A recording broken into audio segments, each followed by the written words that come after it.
Have you ever wondered why socialization is so important in our lives?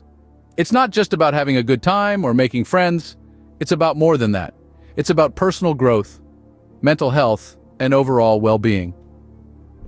Imagine human life as a tree. A tree needs sunlight, water, and nutrients to grow. It needs to be rooted in the soil, exposed to the elements, and it thrives in a forest among other trees.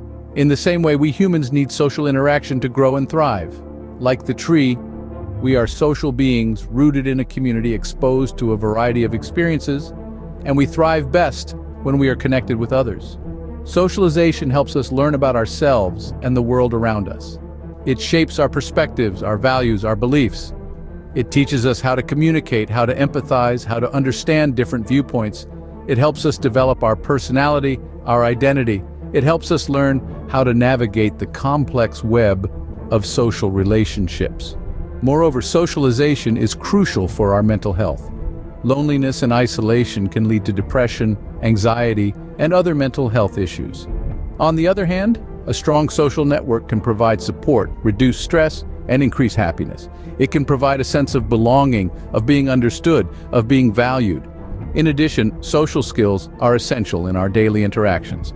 Whether it's a job interview, a business meeting, a date, or a casual conversation, effective social skills can make a huge difference. They can help us build strong relationships, succeed in our career, and lead a fulfilling life. And let's not forget the joy of sharing experiences, of laughing together, of creating memories. These are some of the greatest pleasures of life, aren't they? So you see, socialization is not just about having fun. It's about growing as a person, maintaining our mental health, and leading a fulfilling life. It's about connecting with others, understanding them, and being understood. It's about sharing experiences, learning, and growing. Indeed, socialization isn't just an optional pastime, it's a critical component of our human existence. Now, how can you socialize effectively? Is there a step-by-step guide? Well, even though socializing doesn't come with a manual, we do have some tried and tested techniques that can make it a smoother experience. Let's break it down. Firstly, initiating conversations. This can be daunting, but remember, most conversations start with a simple hello. You can also use open-ended questions to kickstart a conversation. These are questions that can't be answered with a mere yes or no, but rather, they encourage the other person to share more about themselves. For instance, you could ask, "What brings you here today?" Or, "What's your favorite part of your job?" This shows that you're genuinely interested in getting to know them. Secondly, active listening. This is perhaps one of the most underrated yet vital aspects of effective communication. When someone's speaking, show that you're engaged in what they're saying. Nod along, maintain eye contact, and respond with thoughtful comments or questions. This validates their feelings and shows that you value their perspective. Next, we have empathy. It's not enough to just hear someone. You need to understand them. Try to put yourself in their shoes and see things from their perspective.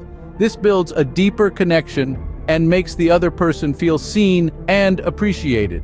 Maintaining connections is another crucial aspect. Keep in touch with people, even if it's just a simple message or a casual meetup. This shows that you value the relationship and are willing to invest time and effort into it. Last, but definitely not least, let's talk about body language and nonverbal communication. A lot of our communication is nonverbal. Your posture, gestures, facial expressions, and even the tone of your voice can convey a lot about your feelings. So, make sure you're projecting positivity and openness through your nonverbal cues. With these techniques, you can navigate through social interactions more seamlessly. Remember, practice makes perfect. So don't be afraid to start small and gradually build up your socializing skills. Ever noticed how some people can command a room effortlessly? That's the power of confidence. Confidence. It's that intangible quality that seems to radiate from certain individuals, making their interactions seem almost effortless. But what is it about this elusive trait that makes it so vital in our social lives? Confidence, in essence, is the belief in one's own abilities. It's the assurance that you can handle the situation at hand, regardless of what it might be. And when it comes to social interactions, confidence can be a game changer. It can make conversations flow more smoothly, it can make your words more persuasive, and it can make the whole experience of socializing more enjoyable. So how can we cultivate this powerful trait? Firstly, let's talk about positive self-talk. The language we use to talk to ourselves can significantly impact our confidence levels. Instead of dwelling on past mistakes or worrying about potential future ones, try to focus on your strengths and achievements. Remember, we all have our unique sets of talents and skills, and acknowledging them can do wonders for our confidence. Secondly, preparation is key. The more prepared you are, the more confident you'll feel. If you're going to a social event, for example, you might want to think about potential conversation topics ahead of time. It's like studying for a test. The more you know, the less anxious you'll feel. Lastly, practice. Just like any other skill, confidence can be built and improved over time. Start with small steps, like striking up a conversation with a stranger or giving a presentation to a small group. With each successful interaction, your confidence will grow. Remember, confidence isn't something that can be switched on like a light bulb. It's more like a muscle. The more you use it, the stronger it gets. And while it's true that some people might naturally have more confidence than others, it's also true that anyone can build it with patience and persistence. So next time you're in a social setting, remember the power of confidence. It's not just about impressing others, it's about empowering yourself. Remember, confidence isn't an overnight achievement, it's a journey. For those who identify as introverts or shy, socializing may seem daunting. But what if we told you that shyness could be your strength? In a world that tends to celebrate extroversion, it's easy to overlook the unique strengths that introverts bring to the table. Many introverts are naturally good listeners, and this can be a powerful tool in social situations. As a deep listener, you're likely to pick up on the nuances in conversations that others might miss. This can lead to insightful responses and meaningful conversations, which are often appreciated more than superficial small talk.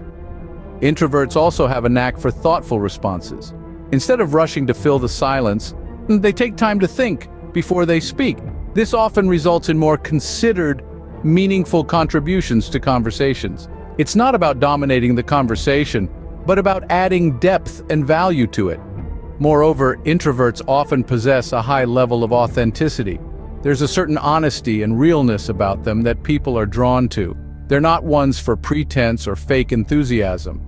This authenticity can help build trust and form deeper connections with others. If you're an introvert, you might be thinking, that's all well and good, but how do I manage my shyness? It's important to remember that it's not about changing who you are, but about leveraging your natural tendencies. It's about recognizing that your shyness is not a weakness, but a strength that sets you apart. Take small steps. Start with one-on-one interactions or small groups where you feel comfortable. Practice active listening and thoughtful responses. Embrace your authenticity. Remember, it's not about trying to be the life of the party. It's about being true to yourself and bringing your unique perspective to the conversation. Over time, you'll find that your shyness isn't something to overcome, but something to harness. It's a unique attribute that can make your social interactions more meaningful and rewarding. So, the next time you find yourself in a social situation, remember, your shyness isn't a barrier, it's a unique attribute that can make your social interactions more meaningful. Staying in your comfort zone may feel safe, but does it help you grow? Well, let's take a moment to ponder on that. Imagine yourself in a bubble of familiarity and routine. It's cozy, isn't it? But it's also confining. You see, the comfort zone is a nice place to be, but nothing ever grows there. When we're in our comfort zone, we're not challenged. We're not pushed to learn new things, to adapt, or to improve. We're just comfortable. But comfort does not equate to growth. To grow, to learn, to truly develop as individuals, we need to step outside of that bubble. Now picture yourself breaking free from the bubble, extending your boundaries and exploring uncharted territories. It might be scary, it might be uncomfortable, but it's also thrilling and rewarding. It's in these moments of discomfort, uncertainty, and challenge that we truly grow. And when it comes to social skills, stepping out of your comfort zone is crucial.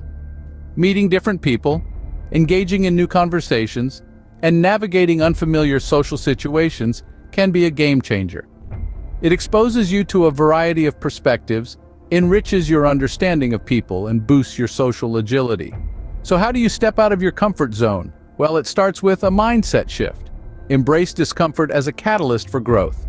Start small, say hello to a stranger, strike up a conversation with someone at a social gathering, try a new hobby that involves others. Gradually, you can challenge yourself to bigger things. Remember, it's okay to feel uncomfortable.